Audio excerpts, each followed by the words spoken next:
All right, guys, welcome back to another episode of the Strongman Winner Circle podcast. I'm Nicholas Canby. This is episode 31 with today's guest of Mitchell Hooper of Canada. I'm going to start the show by saying thanks for coming on, but what the frick, man? You come onto the scene in your first year, make the finals of World's Strongest Man, second of the Giants Live Strongman Classic, second of the Giants Live Open, and third place of the Shaw Classic this past weekend. How surreal has this been for you, this run of the last 3 or 4 months? Yeah, well, first of all, thanks for having me on the winner's circle, despite winning virtually nothing. Hey, you won your group. True. There you go. But yeah, it's been wild. I'm really just taking it all in stride, keeping it in context, keeping it in perspective, and trying to enjoy the ride. I mean, you watch me, and I compete very differently to a lot of people, where even mid-event, I can take the time to enjoy myself. If you look back at my log press from the Shaw, I did the second log in the log ladder for my first single, and I walked around to the 200 kilo log, which I ended up narrowly missing. But when people started standing up and going crazy, you watch my face. I'm literally smiling mid-event. Like I'm having a blast, man. Now, has all of it hit you? Has it come to terms yet, or does it feel real? You know, I put fairly little weight in actually what it is, and I think that's the part of keeping it in context. I don't care that I'm verified on Instagram. I don't care that I have X number of followers or X number of people tell me that I'm an incredible weightlifter or whatever. Because I only started this a few years ago, and a few years ago I didn't think of this as the most important thing in the world. And I understand that literally 90% of people could not care less. And I got a bit of a reality check as well, because people kept asking me why I was going to Colorado. And I thought that saying, "Oh, do you know Brian Shaw?" And I could say, "Oh, he's running a comp and I'm competing against him." But no one knew who Brian Shaw was. So constantly just reminded that, this is, I'm famous in the right room, but I want to be known for how I impact people rather than I'm a strong guy. And you've been pretty consistent. I've listened to some of the other podcasts, and you keep mentioning the thing, just the impact and putting smiles on people's faces at the end of the day. Yeah. But during this run, it's been pretty nutty. You've probably beaten pretty much everybody on the scene besides Martins, Tom, and Trey, which was pretty crazy. Kind of like split between 4 contests with Novikov. I almost compare that type of surprise onto the scene when Magnus Magnuson won World's Strongest Man, when he was the equipment tester in his first World's Strongest Man. He was the equipment tester. He got called up to compete, and he won his World's Strongest Man. So, of course, back in the 90s, it wasn't as mature. The sport wasn't as mature as it is today. So I almost compare that kind of surprise almost to that. Of course, I know you were mentioning saying Magnus Magnuson is one of the toughest judges. You hope that he wasn't in your lane, but any comparison with him, I think, is pretty neat. These Shaw Classic judges were 10 times worse, and I told all them as well. They were tough. Every rep you got, you definitely earned at Shaw. Now, was it looked like it was like kind of like 2 judges per lane? Is that how they kind of did it? It was different on each event. They had on timed events, they had a timer and a validator. On the car leg press, we had 5 or 6 screaming at us simultaneously. But yeah, there was one main judge for things like the log press, for example. Then on the deadlift, there was a side judge and a front judge. But yeah, they really took their time in calling things, and there was some noise about soft lockouts at the deadlift world championship. So I think that was fresh on their mind, and they wanted everything to be clean and up to standard. And obviously Brian wants everything clean and up to standard. And as an athlete, it's actually more rewarding walking away from Shaw saying, "I got 5 reps with the 110 kilo dumbbell," than at Giants I might have been credited with 6 or 7, because a couple were quite close. It's rewarding walking away from something that challenging but frustrating in the moment. But yeah, like you said, Brian's one of the most thorough people out there, so he's gonna be pretty thorough in his contest. Yeah. And to your point of the people who I've beaten and haven't beaten, we could say that I've beaten everyone who's willing to compete regularly. That's true, especially going back to back weeks. But yeah, going back to back weeks, how's the body feeling right now? Pretty good, pretty good. Not too actually less neural issue than I thought. My day today is pretty full on. It's pretty stressful with my work, and I think the physical stress of competing, the neurological stress of competing, is balanced pretty well by having downtime, sleeping in, uh, resting and relaxing, hanging out with the guys, all that type of stuff. So physically, the only thing I have going on is my right calf. It cramped halfway through the yoke, and if you watch the video back, it started cramping in warm-ups, and you can see just before I get into the yoke, I'm stretching out my right calf. So it cramped about halfway through, and obviously you have no choice but to keep going. And it's just that feeling where you let a cramp really dig in, and it has residual tightness for 4 or 5 days. Nothing major. So yeah, I'm in pretty good nick looking ahead to Arnold's UK. Now, like for instance, cramping up like that, are you pounding salt? Are you pounding bananas on the sideline when that happens? Or are you just kind of going with it? Not really. Just going with it. For me, hydration is just the biggest one. If I'm drinking water, traditionally that is fine. But it's a challenge because I'm a guy who loses a lot of water, and you have to balance out the cramping with the feeling that you're going to throw up drinking so much water.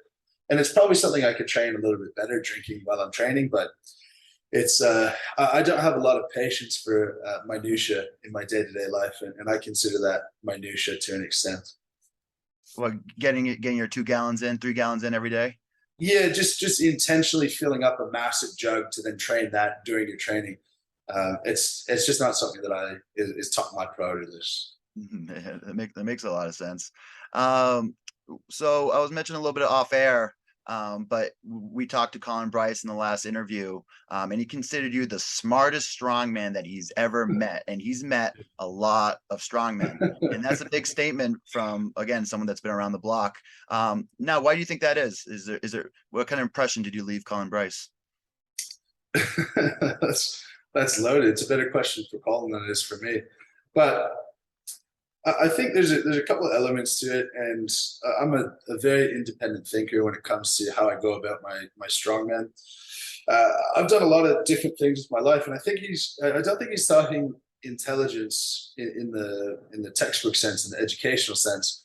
I think he's talking more in terms of how I think about life, and I think a lot of that ties back to I've needed to think about life a lot, and for me, my personality, if I see something that's weak, I do everything I can to improve that, whether that's a social skill, whether that's speaking in front of crowds, whether that's a log press, whatever it is. I just take a lot of satisfaction in doing that. So I expose myself to as many different things as I can. And I think, like I said before, when it comes to strongman, I have everything in context more than most. I'm completely comfortable coming on a podcast like yours, saying that family is much more important to me than strongman, saying that I would rather go for a walk with my fiance than spend an hour in the cold tub. And things like going off to Australia and being around no family has shaped those types of views. I also do have a bachelor's degree in science. I also have a master's degree in exercise physiology. So when it comes to my ideas around training, I think I'm one of the few strongmen who would have a strong educational background in that type of stuff. And I haven't been brought up in the strongman dogma of how to do things because I just haven't been around long enough. Now, where do you think you gained most of that perspective from? Was there is that through athletics as a young child and into your teens and 20s, or? No, it's just through life experience, really. There's a bit where a good anecdote, I've spoken about this before, is that this whole strongman thing, the most surreal bit is not about my performances.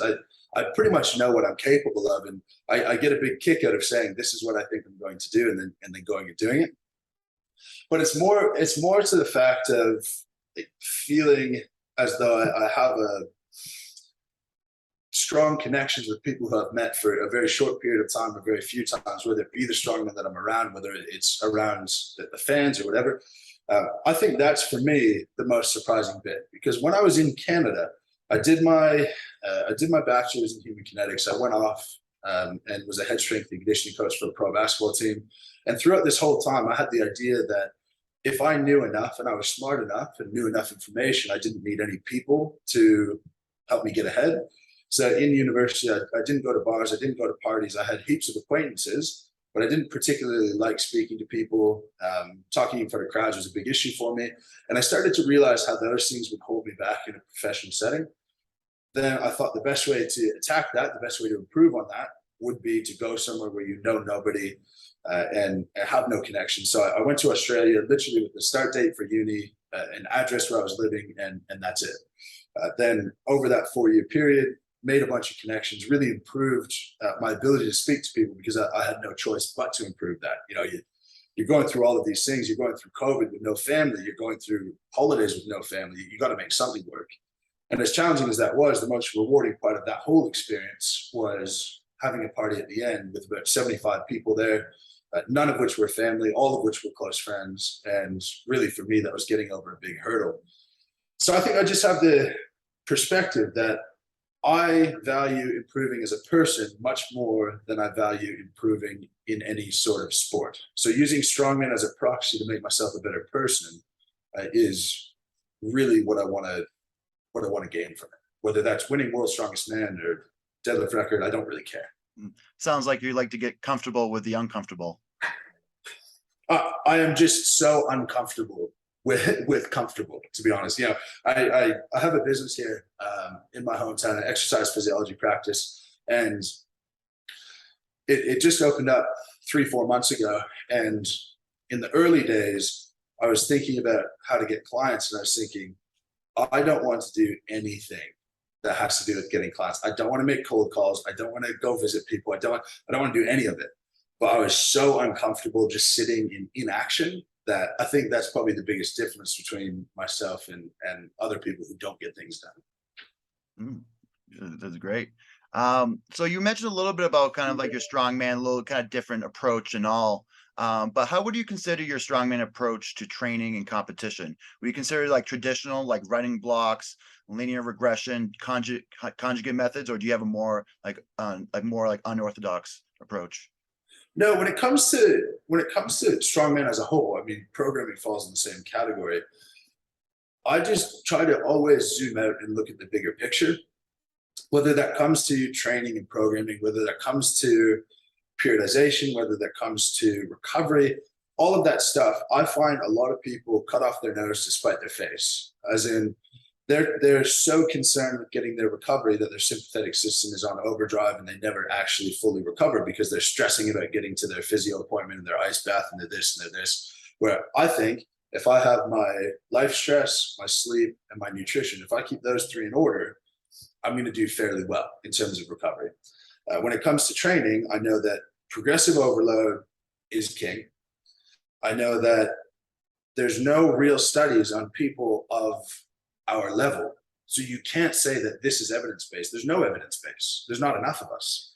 So we have got very little information to work off. And if you zoom out and look at the general scientific principles that improve anyone's strength, you're talking progressive overload, you're talking change things from block to block, enough that it's a new stimulus, but not enough that it's a new neural pathway. You use those general ideas and you can go a long way. You don't waste 45 minutes, half an hour with a warm-up, with warm-up exercises. You get a few more compound lifts in, you're going to make it further than the person messing around with a warm-up that they consider to be specific, which doesn't particularly exist in the literature. You know, you touched upon one piece was, of course, the stress throughout like a training cycle, throughout someone's day, especially within like the sympathetic and parasympathetic nervous system. One big component of my gym owner over at TPS in Malden, he's big into the RPR method. I'm not sure if you ever seen that, but it's like the resetting of your parasympathetic nervous system. So for instance, like a lot of it is kind of like massaging around, let's say like your shoulder, like where your shoulder and your pec minor connects, like under the collarbone, but there's 17, 18 different pressure points throughout the body. But it's just a way to kind of help reset so there's a better body to muscle body connection. Oh, sorry, brain muscle body connection and all. Now, do you think that's important in terms of strongman really taking account of their nervous system, their parasympathetic and sympathetic? Yeah, but again, I think for me, I'm a science guy, I'm an evidence guy, and even in my personal life, to the bane of my fiance's existence, if she says something that doesn't fully make sense, I will ask and ask and ask and ask until something makes sense or write it off completely. When it comes to resetting the nervous system from the surface, I've never seen evidence to say that it can be done, right? That being said, every time you see a study, there's outliers on either side. There's people who it affects very positively, there's people who it affects negatively, and there's the average falls in the middle and it says on average, it does nothing, right? That's everything that I've seen so far. So when I talk about sympathetic and parasympathetic, I think of the root of what each system is, sympathetic being fight or flight, parasympathetic being rest and digest. So if you're trying to improve your recovery and dampen your sympathetic nervous system through parasympathetic activation, I'm thinking of the most relaxing activities you can do. I'm thinking of sitting out by the lake. I'm thinking of walking the dogs. I'm thinking of having sex. I'm thinking of going for a therapeutic massage, all that type of stuff. I'm like, that's highly parasympathetic. All right, excellent. Of course, I appreciate giving that answer. So I've listened to a few of your podcasts. Of course, the one with Big Lows in between the strongman competitions at World. So between the qualifiers and between the finals, you mentioned on the podcast that you thought you were going to have nerves, but you had no nerves heading into these shows. Why do you think that is? At that stage, I think it was because my expectation for myself was so low. I knew what I could do, or not expectation, let's say pressure on myself. I knew what I could do, but just getting to Worlds felt like the accomplishment. The accomplishment was done. And so whatever I did there was just icing on the cake. And ever since, even with every show, I feel it coming. I feel I'm waiting for an underperformance and then just the onslaught of like, oh, this. And so I felt more pressure probably before the Strongman Classic at Royal Albert Hall. I was a bit nervous about how that one would go. But all in all, yeah, nerves-wise, it's lower than any other sport. And why? I can't give a good answer to that. I think right now, everything else in my life is going so well that Strongman is just a nice little addition to that. And I don't feel that I need to do well in Strongman to live a happy, healthy, productive life. I feel like it's just adding to what I'm already doing. All right, excellent. But kind of staying on the topic of nervousness. So a lot of the listeners of our podcast, a lot of amateur strongmen, a lot of weight class strongmen. So like I see that you're of course taking on more clients in the strongman field. So if you guys are listening and you guys are interested in have Mitch do your programming, make sure you reach out to him. But what would you tell a young strongman to help with nervousness in a competition? And like how would you advise your clients in able to handle these nerves when you're right before a competition or the day of? Well, I just think it's exposure theory. And it's not as though I've never been nervous about anything before. I've had full-blown panic attacks at work, like years ago at work, because I was nervous about something absolutely ridiculous. And a nice old lady, and I was worried that I wouldn't be able to help her enough or whatever. And same thing, I was nervous about speaking to people. I was nervous about speaking in front of crowds. So that's still the reason that I say yes to every podcast that I go on. That's still the reason that I'll go out of my way to grab the mic at every show and speak to the crowd, because I know that that skill is trainable. And I know that I have to speak to the crowd. I have to speak to people. And one of the most valuable things that I've done is do these podcasts, go back, listen to them, listen to my inflection, listen to my words, listen to how I communicate. And I had a big issue with that before, and now it's improved dramatically. So if you're so nervous about competitions that it's hindering your performance in competition, the best thing that you could do is just get out there. And frankly, someone like Rauno Heinle, he gags like mad before the shows. And then for me, I'm sort of looking at it, I'm going, how much is this adding to your life? Because I've been nervous like that before, say before American football. And I hated it. I hated it so much, but I did it for a variety of reasons. Hey, let's dive in. What position did you play? Defensive end. All right. So yeah, tell us a little about your football career. I played from grade 6 probably to grade 12. Played up into college. I liked the guys in high school, so I do it for that. I found the culture in university pretty terrible. The initiation culture, the alpha males, the macho culture. I grew up with a mom and a sister. I'm not alpha. I'm not macho. I don't want to fight. It's just not me. So that's ultimately the reason I quit. And then I was so nervous about the games. I hated practices. I didn't like going to meetings. So all in all, it just wasn't it wasn't what I was hoping it would be. Yeah, absolutely. But yeah, football is a kind of great sport. But a little bit kind of listen to some of your podcasts. I feel like a lot of the experience. You said you were also a hockey player, bowling, running. You mentioned a couple other sports, golfing. Yeah. I feel, of course, a lot of times that experience competing in different levels, competing in different sports. Once you get to a kind of like a strongman playing, like personally, I wrestled, and I was similar to Rano. My senior year, when I actually wasn't cutting weight, was going heavyweight. I was throwing up before every match just because the nerves just got to me. But I think that kind of translated into kind of strongman just because I've seen so many matches. At that point, by the time I got to this strongman, even before my first competition, I had, let's say, 150 matches in high school and 150 matches in college. So 300 times I had experience. So of course the nervousness kind of went away. So I'm kind of, even though it seemed like World's Strongest Man was your fifth competition, I see it looks like you've had a lot of experience putting yourself in an uncomfortable situation. So I think that makes a lot of sense of why you're cool, calm, and collected come game day. Yeah, absolutely. And to wrap up the advice for the people out there, if it's so you're so nervous that you can't compete well and it's not contributing to your life, then just put competing on the back burner for a bit and just go and enjoy your training. Get stuck into the community, stuck into the process. And it's hard to be super nervous if you end up competing around like your 30 closest friends.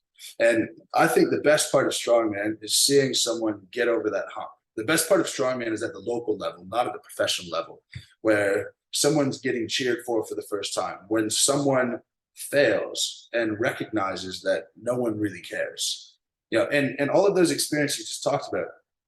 Golf. I worked under Tiger's coach for a little bit, and I was invited to go to a school down in Florida to work with him while I went to high school, and I said no. I stopped golfing to pursue American football. I hated American football. I played for a year in college, didn't like it, and left. Marathon running, I wanted to qualify for the Boston Marathon. I was 19 minutes short. And on the surf bodybuilding, I did bodybuilding, and I came second last in like a local competition. So everyone looks at those and touts me as like, oh, that's incredible. It's so cool. You've done all that stuff. And I look at all of those as like failure, failure, failure, failure, failure. And I come to strongman and it's all going fairly well, but I've failed at so many things before. I've maintained the perspective of this could go well, this could not go well, and my life moves on, and I'm happy regardless. Well, I'm glad that strongman is sticking. I think it really suits you. So kind of, I wanted to talk about your blistering yoke speeds. So for instance, at World's Strongest Man, I think Evan was probably the only one that beat you. I think you and Kearney had around the same time, around like 11 seconds, 11.6 seconds. You still beat Novikov, who's a great yoke runner. And then at the Shaw Classic, with 1,100 pounds, you beat everybody by 4 seconds, which is an eternity of when you talk about like a regular kind of foot race. Like 4 seconds is a big, that's a beat down when it comes to the yoke. I was scrolling through a lot of your Instagram, and I saw a lot of squat videos. Do you attribute your yoke strength to your squat videos, or is something else that attributes your great strength and speed in the yoke? That's a good pickup. That's a good pickup. I think squatting is probably the most underdone thing in strongman. And I believe that was evidenced in the leg press at the Shaw Classic, where a lot of guys couldn't do one leg press. And when you talk about general leg strength, it carries over to all of your push presses, all of your carries, and then obviously your deadlift and squat events. So when it comes to strongman training, yes, I believe squatting is a very important part of doing the yoke, but I attribute it much more to my athletic background. And if you think about the biomechanics of running is the same range of motion as the yoke, as in very small knee bend to a powerful extension. And that doesn't directly translate over. But if you talk two things, one, muscle fibers, it's always type 1 muscle fibers when you're sprinting. Say when I was doing American football, when I was pushing it up a hill, all that type of stuff. Then when you talk about soft tissues, my plantar fascia, the soft tissues in my knees, my Achilles tendons, my proximal hamstring tendons, my back from the jarring, all of that, the soft tissues in the bones would be much stronger than someone who just decided to specialize in strongman. On top of that, a very common thing for people when they train yoke, particularly if you train yoke more than once a week, it's almost guaranteed you get some type of strain of your tibialis posterior, which for people at home, it's that pain in your shin that if you go on the inside of your shin, you almost push under your shin bone.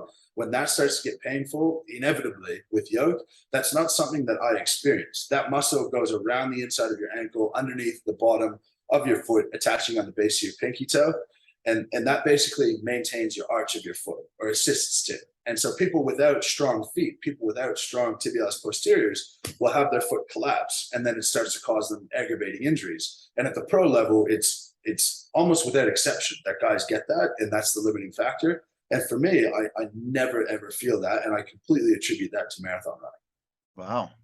Very, very interesting. I'm a big, yoke is one of my favorite events. I think kind of like a kind of dead on sprints was always a pretty good pickup in terms of foot speed. I think that carried on to the farmers as well, but it's interesting. I think there's the component of running when it comes to running the yoke. So I guess you gotta walk before you run. So you gotta be without weight on your back before you can really throw 1,100 pounds on there. Yes.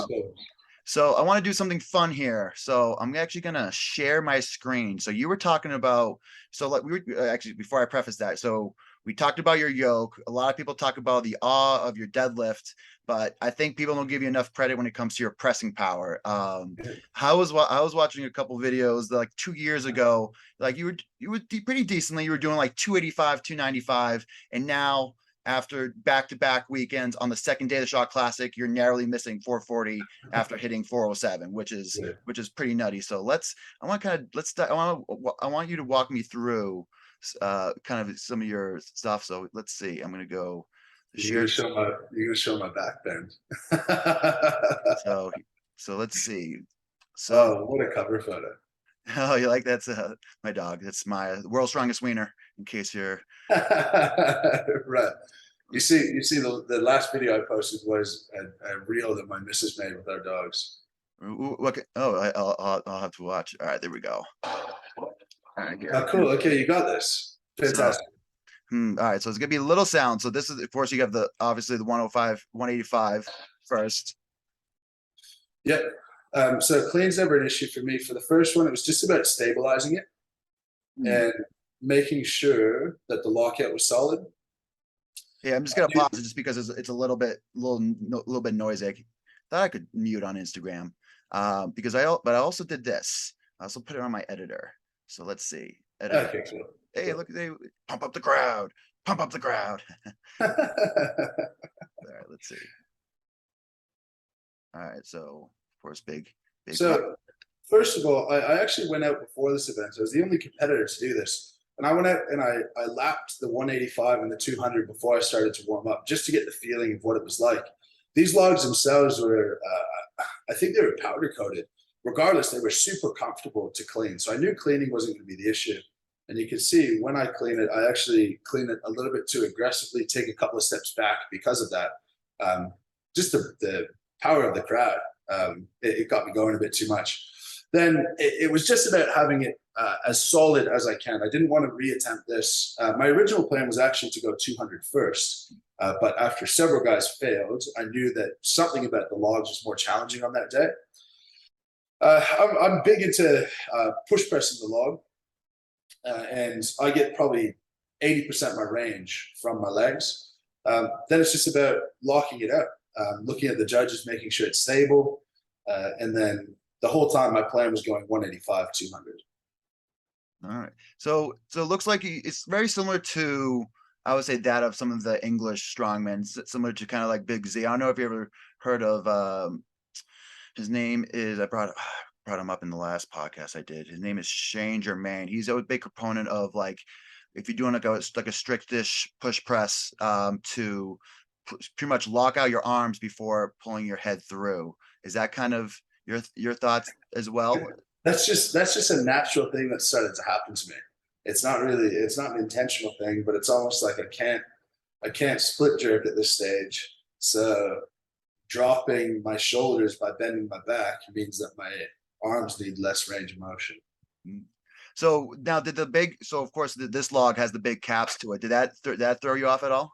Nothing seemed to throw me off, but something threw a lot of guys off on the day. So potentially that was a factor. But for me, I don't put a lot of mental energy towards blaming the implement for something. I think it behaved pretty much as the logs that I've used in training, and yeah, it was pretty steady.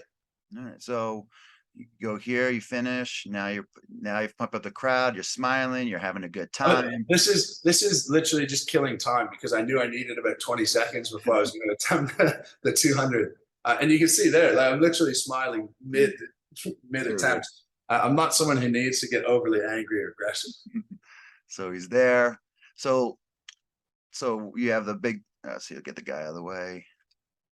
So then we have the big clean. Yeah, again, clean's no issue.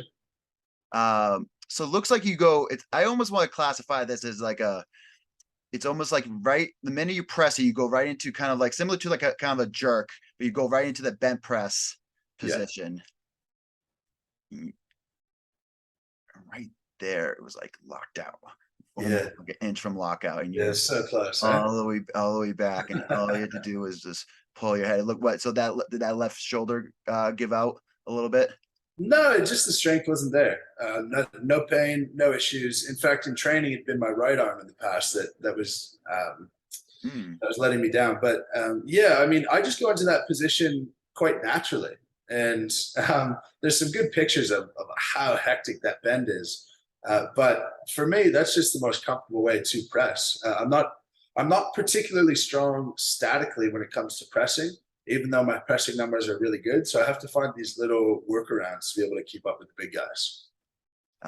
So I kind of class myself as a kind of like a press specialist, and I go around doing press seminars. So I always like to kind of dissect it and can really get the idea of why people press it. But it's very similar to my friend of Jesse Nelson. He does more of just a pure strict press, but he'll get that far back and then of course squeeze his head through. Right. Yeah. Well, if I lock it out, there's never any issue bringing my head through. That's not a limiting factor at all. But man, that was close. I reckon I held it up there for a good 5-6 seconds. Eh? Yeah, that's pretty cool. But look at everybody on the crowd. Everybody's pumped up. Yeah, it was good. That was a great environment. Now, so getting kind of back on task. So as mentioned before, you really improved your pressing over time. Now you think you give that to your training? Do you just give that to technique, drilling, or what do you think? What kind of light can you shed on the listeners? Familiarity with the implements is a big one. I really hadn't pressed a log much. I went from a 140 log to a 200 log in the span of 6 months or so, and I'm just new to the sport, right? I'm new, and the same thing happened with my push press going into Worlds, where I started that at 180 and my best got to 218, 217, something like that, just shy of 500 pounds. So I just believe that it's getting the most out of my legs rather than my actual pressing. Because if you look at that position, like I'm effectively in a bench press position and I couldn't lock out 200 kilos. For a elite level strongman, that's pretty pathetic when you'll see the guys literally incline benching 200 reps. And I'm pretty excited to see when I actually increase my static power to see what I can do when I add that on top of my legs. I believe that I could be one of the best pressers in the world if I go through a couple of off seasons, building up my triceps, building up my technique a bit more. Pretty cool. Love to see it. But that is, again, still quite the press in even a short amount of time. So of course, kind of moving on, I have a lot of kind of questions I kind of like ask kind of like other guests that we've had on, but if in your opinion, what does it take to be successful at a high level in strongman? Well, I don't think you even need to say in strongman. I think just to be successful at a high level in anything, you need to be committed every day. You need to accept that every day is not going to be perfect, but you got to go in and give a reasonable effort. You got to have some type of plan, some type of structure. You got to have some type of education around what you're actually doing, how you plan to progress, how you plan to how you plan to improve. You got to have some direction, and I think you have to enjoy it. And I think that's true of strongman. That's true of business. That's true of many things in life. And strongman is really no different. And I think people create some sort of mystique around strongmen, particularly for the heavyweight strongmen. None of us eat 10,000 calories. Brian Shaw might because he's 6'8" and has to, but seriously, you sit in the food court with all of us, and it's the equivalent to your hungriest friend. That's literally it. So it's, we're genetically built to be larger people. We all tend to be larger, and that's it. I think the biggest part is just enjoying the training. Just make sure that you have your priorities in line. Make sure that you get stuck into the community. Find some guys that you enjoy training with, and make sure that that's at the forefront of your mind. And then everything else will take care of itself. I think what's underappreciated is how much genetics play a role in how far you're going to get.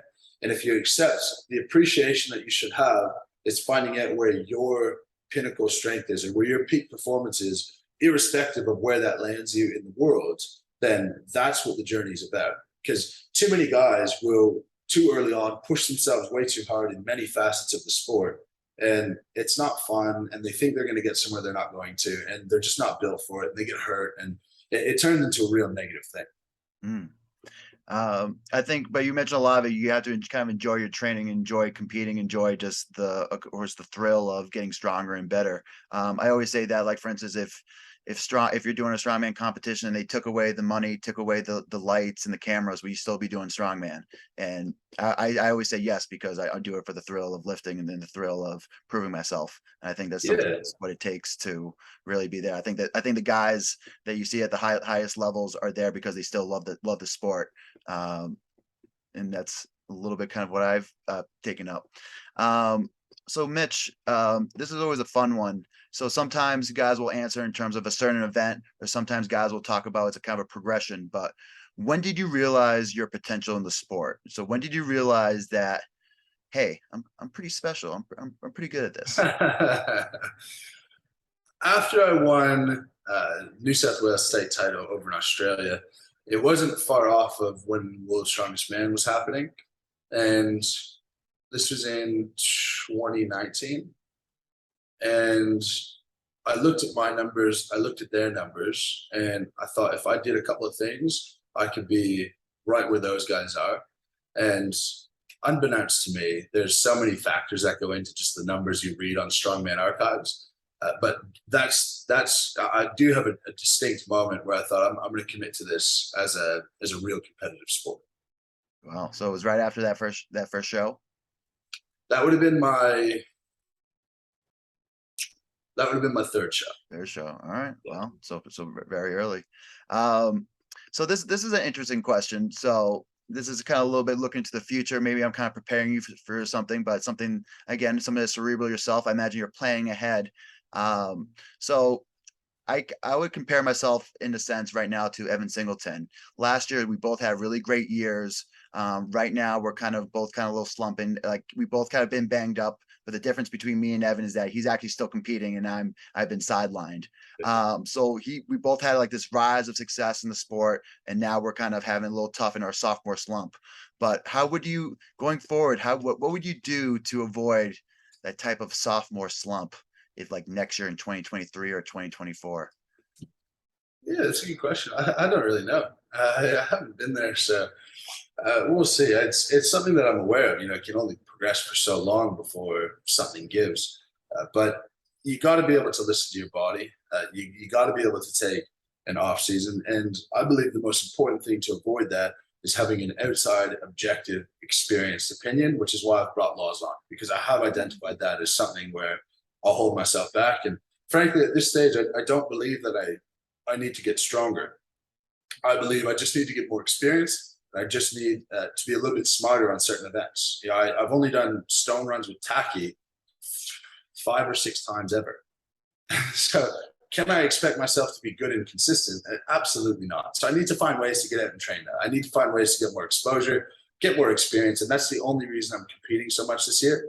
But how Strongman works, I have a comp that I'm not allowed to talk about towards the end of the year. Then I have a comp in, I might have one in January in Australia, then potentially the Arnold's in America a couple months after, then Worlds a couple months after. So you're pretty much always in prep for something.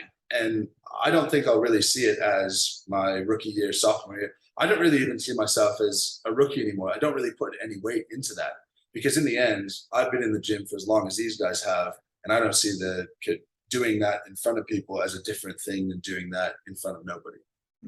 Oh, excellent. Going back to talking about Laws, is he working with Laws? Is it just like having like a big knowledgeable uncle telling you about his days and kind of related to what you're doing? Yeah, and he's exactly what I've needed from him. I think he understands his role really well.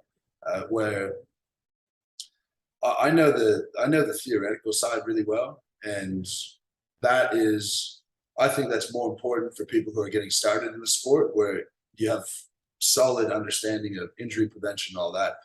But at my level, he's there to give me the advice on the things I don't know, and I could give you heaps of examples, but the most recent one is he just sends me a voice note this morning saying, "Hey, I was thinking about ways that you could be more consistent, variables that we could take out.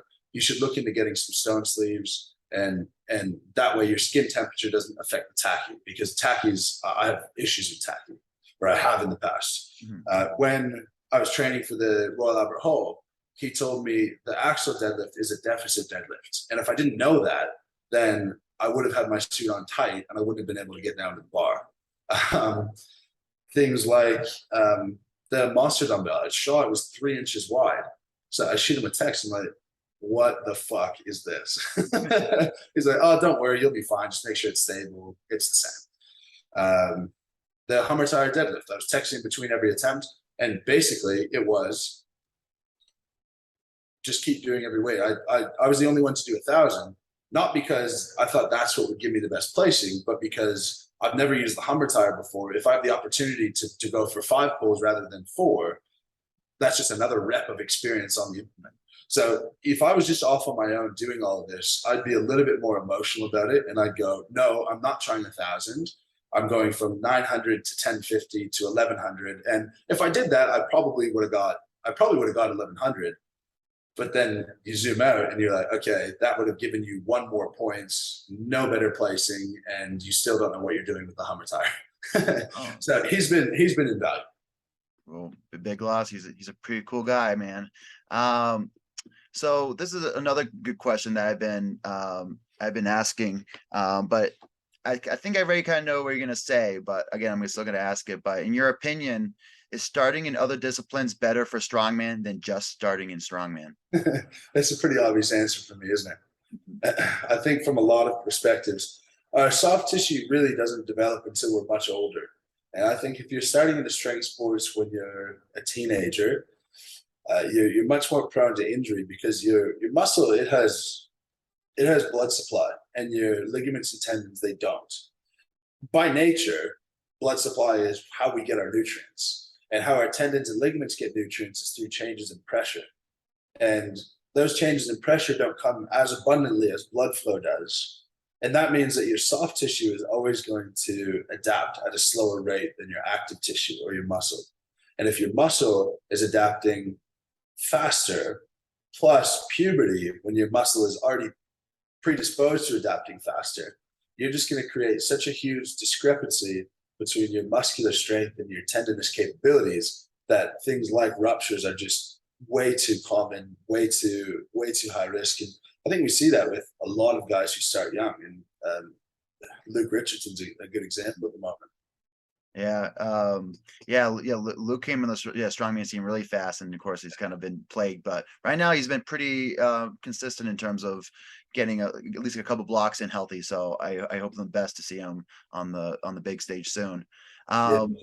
So this is again another interesting one, and kind of starting out. So you started powerlifting before you started strongman in 2019, right? You started strongman in 2019. Yeah.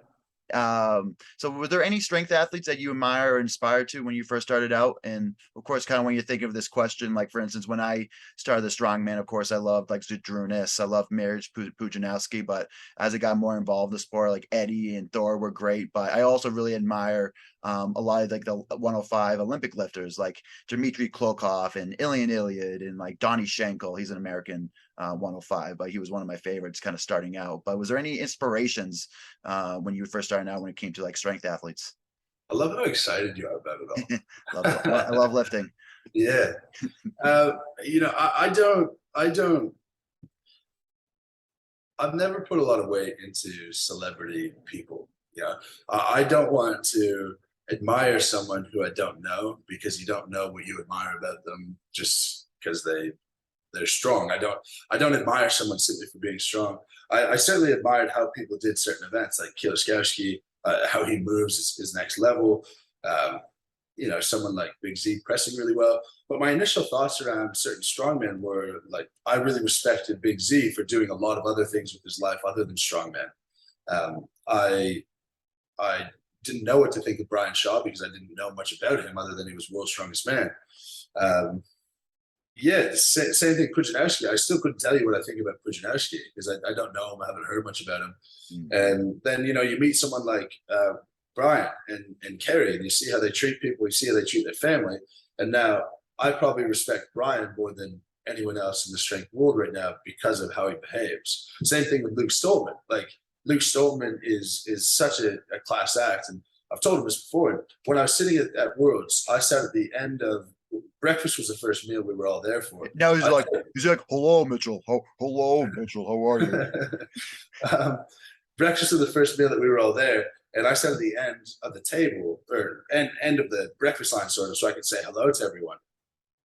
And he was the only one who made the effort first to come say hello, knew who I was. Little things like that, little things like just showing people general respect. I admire strongmen for that. I don't really admire strongmen for their performances per se. Mm, I like it. So of course, the not only performances but also the character of the individual. More so the character, yeah. Absolutely. Which is actually that's the reason I love strongman. I'm still in strongman as well because there's so many people of high character. There's so few people of low character that I've met, and it's just contagious people to be around. Absolutely. And of course, that's one of the reasons why the sport is growing more and more, just more good role models. So last of the kind of like the serious questions, but when everything is all said and done, what are you looking to achieve? I just want to impact as many people as I can in a positive way. And that's the goal of my life. I think my objective with anything is to give back more than was given to me. And in my life, that's next to impossible. I grew up very privileged, and a lot of people sacrifice a lot of things for me to have a comfortable life. But in the strongman world, I think I have a great opportunity to, with my team, for example, I do everything I can to make sure that they're brought together and facilitate that community, even though it's all online.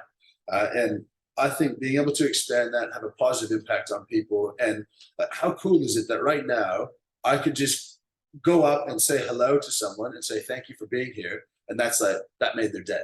For example, I was at Worlds. I was hanging out with Alexi, or not Worlds, sorry, Shaw, hanging out with Alexi and Luke, and I went to the hotel bar just to order some food. I went to sit down, and these fans had like cleared up a spot for me to sit with them. They're like, "Oh, come over here, sit with us." And so I sat with them and had normal conversation, had my food. And the next day at the VIP meet and greet, they were like so thankful, so blown away that I gave them the time to go sit with them. And like, there are so many opportunities like that I just want to make the most of every single one of those and make the largest positive impact that I can. That is terrific. And that is also a very great answer. So I hope you guys were listening. Again, making positive changes in people's lives. So starting to wrap up, Mitch, so you mentioned a little bit, but what's on the horizon for the rest of the year, and what are you looking forward to? Well, I just pulled out of Canada's yesterday, which is happening next weekend. It just wasn't the right decision for me right now. My calf is not 100%. It's a safety decision as much as an injury decision. It's not going to affect my training. I'm just nervous about competing at that level. Then in September, I have the Arnold UK. I'm really excited for that one.